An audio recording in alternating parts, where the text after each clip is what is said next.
Hello students, welcome to online class. Sanskrit की class में आप सभी का स्वागत है। आज हम अपनी क्लास में गद्यांश और पद्यांश किस प्रकार से पूछे जाते हैं, किस प्रकार के होते हैं, ये चीज़ मैं आपको समझाऊंगी। जैसे कि ये दे रखा है आपको एक गद्यांश, ठीक है, जिसमें एक पैराग्राफ आपको दे दिया है, प्रश्न की कुछ लाइनें, पाठ की कुछ लाइन सा दे दी और उसके आधार पर आपसे प्रश्न पूछे जाते हैं, ठीक है। पद्यांश में भी होता है कि श्लोक की कुछ लाइन्स दे दी जाती हैं और उसी के आधार पर आपको उसको पहचान कर उसके आंसर्स को देना रहते हैं। तो मैं आपको सबसे पहले इस पैराग्राफ को पढ़कर बताती हूँ, फिर किस प्रकार से क्वेश्चन पूछे जाते हैं वो भी मैं आपको अभी समझाऊंगी, ठीक है। मैं इसको पढ़कर बताती हूँ। जनवरी मासस्य तृतीये दिवसे 1831तमे खताब्दे महाराष्ट्रस्य नयागांव नामानि स्थाने सावित्री अजायत। तस्या माता लक्ष्मीबाई पिता खंडोजी इति अभिहितो। नववर्षदेशीया सा ज्योतिबा फुले महोदयेन परिणीता। सोऽपि तदानीं त्रयोदश वर्षकल्पः एव आसीत्, यतो हि सः स्त्रीशिक्षायाः प्रबल समर्थक आसीत्। अतः सावित्र्याः मनसि स्थिता अध्ययनाभिलाषा उत्साहं प्राप्तवती।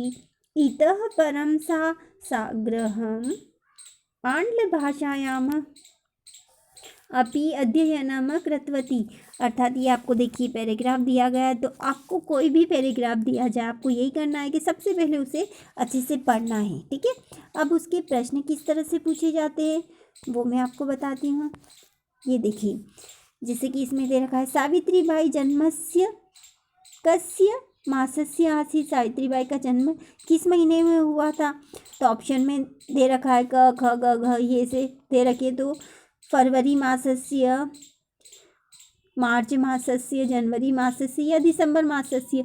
तो हमने पैराग्राफ में देखा था पहली लाइन में ही जनवरी मासस्य, तो इस पर राइट कर दिया, ठीक है। अगला आपको दे रखा है विवाह समये सावित्रीबाई फुले कति वर्षीय आसीत्। विवाह के समय वो कितनी वर्ष की थी, ये भी हमने इस पैराग्राफ में देखा था।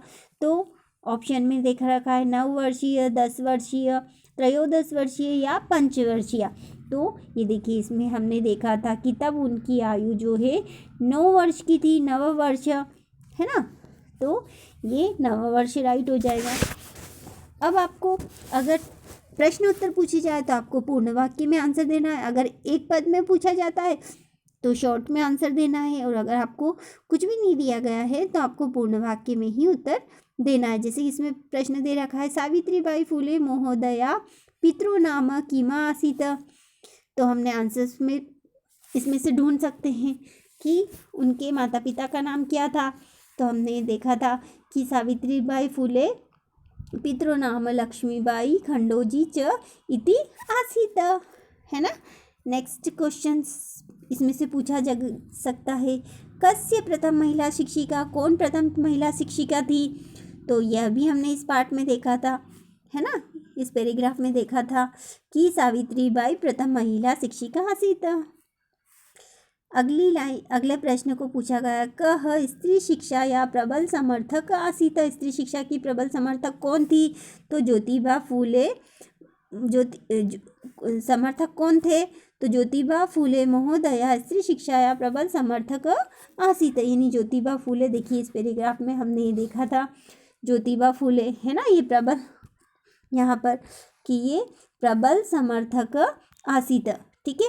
इस प्रकार से हमें इसी में से ही सारे आंसर्स मिल जाते, बस हमें ध्यान से उसे पढ़ना रहता है। तो आपको ये समझ में आ गया होगा। आप इसी तरह से पाठ को पढ़िए और उन्हीं के आधार पर और प्रश्नों के भी आंसर्स आप दीजिए। ओके।